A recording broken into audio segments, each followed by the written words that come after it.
दानिश कुतुब में खुशामदीद। कभी ऐसा महसूस हुआ है कि सबसे बड़ा चैलेंज, सबसे बड़ा दुश्मन कहीं बाहर नहीं बल्कि अपने अंदर ही बसता है? आज हम इसी अंदरूनी जंग को जीतने का राज जानेंगे। तो आज का हमारा सफर 5 हिस्सों में बटा हुआ है। सबसे पहले हम अपने अंदर छुपे दुश्मन की पहचान करेंगे, फिर उसे हराने के लिए कुछ जदीद तरीकों पर नजर डालेंगे। लेकिन बात यहीं खत्म नहीं होती। हम ये भी देखेंगे कि किरदार की अहमियत क्या है, कुछ मशहूर शख्सियात के बारे में सोचेंगे और आखिर में सच्ची फतेह का रास्ता तलाश करेंगे। तो चलें इस सफर का पहला कदम उठाते हैं। हमारे अंदर एक दुश्मन मौजूद है, एक ऐसी आवाज जो शक, खौफ और हिचकिचाहट पैदा करती है। ये वो जंग है जो हर इंसान तकरीबन हर रोज अपने जहन के मैदान में लड़ता है। ये बात कितनी सच्ची है ना कि खौफ दुनिया में किसी भी दूसरी चीज से ज्यादा लोगों को शिकस्त देता है। ये सिर्फ एक जुमला नहीं, ये वो हकीकत है जो अक्सर हमारे ख्वाबों और हमारी असलियत के बीच एक दीवार बनकर खड़ी हो जाती है। इसी दीवार को गिराना हमारा पहला काम है। जरा इस अदद पर गौर करें, 65%। तहकीक ये बताती है कि दिन भर में हमारे जहन में आने वाले ख्यालात में से तकरीबन 2/3 मनफी होते हैं। मतलब हमारा जहन कुदरती तौर पर ही फिक्र करने, तनकीद करने और बुरे नतीजों के बारे में सोचने की तरफ ज्यादा माइल है। तो ये जंग शुरू होने से पहले ही हमारे खिलाफ होती है। तो ये दुश्मन आखिर दिखता कैसा है? असल में ये कई रूप बदल कर आता है। कभी ये टाल मटोर बन जाता है जो कहता है छोड़ो ये काम कल कर लेंगे। कभी ये परफेक्शनिज्म का मास्क पहन लेता है जो हमें कोई काम शुरू ही नहीं करने देता। और कभी ये खुद पर शक की एक हल्की सी आवाज़ बन जाता है जो हमारी अपनी काबिलियत पर सवाल उठाती है। ये वो जंजीरें हैं जो हमें आगे बढ़ने से रोके रखती हैं।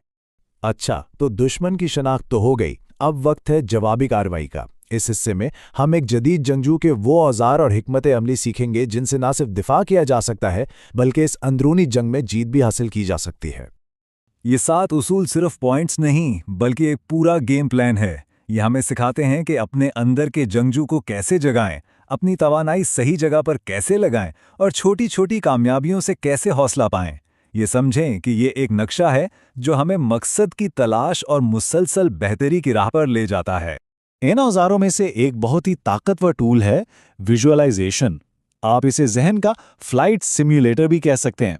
जैसे पायलट उड़ान भरने से पहले हर मुमकिन सूरत हाल की मशक करता है, वैसे ही हम भी अपने जहन में चैलेंजेस का सामना करके खुद को हकीकी जिंदगी के लिए तैयार कर सकते हैं।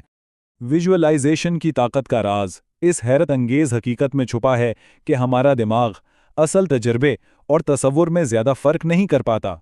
जब कोई कामयाबी का तसव्वुर करता है तो दिमाग के लिए वो इतना ही हकीकी होता है जितना कि असल में कामयाब होना। और यही वो चाबी है जो जहनी तैयारी के ताले खोलती है। चलें क्रिस की मिसाल देखते हैं। वो एक केयर असिस्टेंट था जिसे हर वक्त अपनी नौकरी खोने का डर लगा रहता था।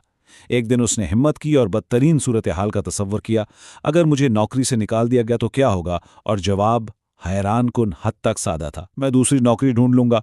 बस इसे ख्याल ने उसके खौफ के गुब्बारे से सारी हवा निकाल दी।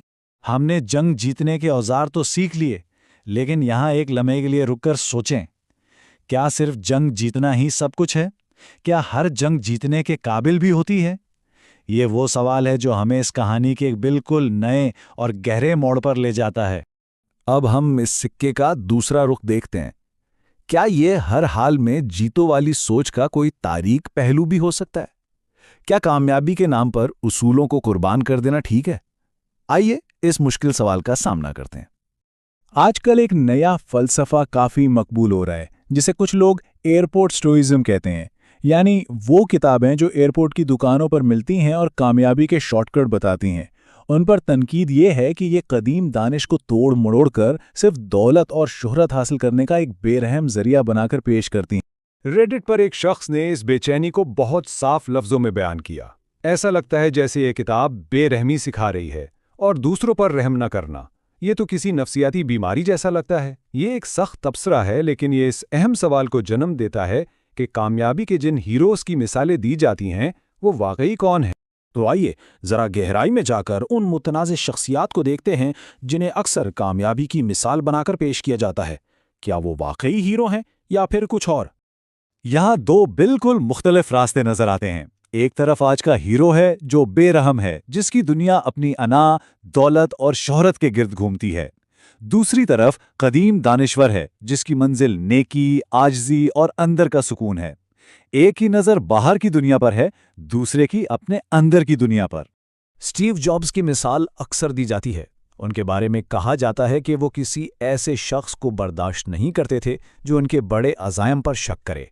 لیکن سوال یہ ہے کہ جب مطالبات غیر منصفانہ اور تکلیف دہ ہوں تو کیا اسے مضبوط قیادت کہنا چاہیے یا صرف دھونس جمانا؟ اسی طرح جان ڈی راکفیلر کی مثال لیں۔ 20 سال کے اندر راکفیلر اکیلے تیل کی مارکیٹ کا 90% کنٹرول کر رہے تھے۔ ان کے لالچی حریف تباہ ہو چکے تھے، انہیں کوئی ہلا نہیں سکتا تھا، یہاں تک کہ سرکاری وکیل بھی نہیں۔ کیا یہ واقعی ایک خوبی ہے کہ پوری انڈسٹری پر اجارہ داری قائم کرتے ہوئے بھی کوئی پرسکون رہے؟ اور آخر میں ریڈٹ کا یہ صارف پوری بحث کا نچوڑ پیش کرتا ہے۔ ایک سچا فلاسفر کبھی دوسروں کو ڈرا کر کام نہیں کرواتا، لوگوں کا استحصال اس کے لیے بالکل ناقابل قبول ہے۔ سادہ الفاظ میں اصل فلسفہ کردار بنانے کے بارے میں ہے، صرف سلطنتیں بنانے کے بارے میں نہیں۔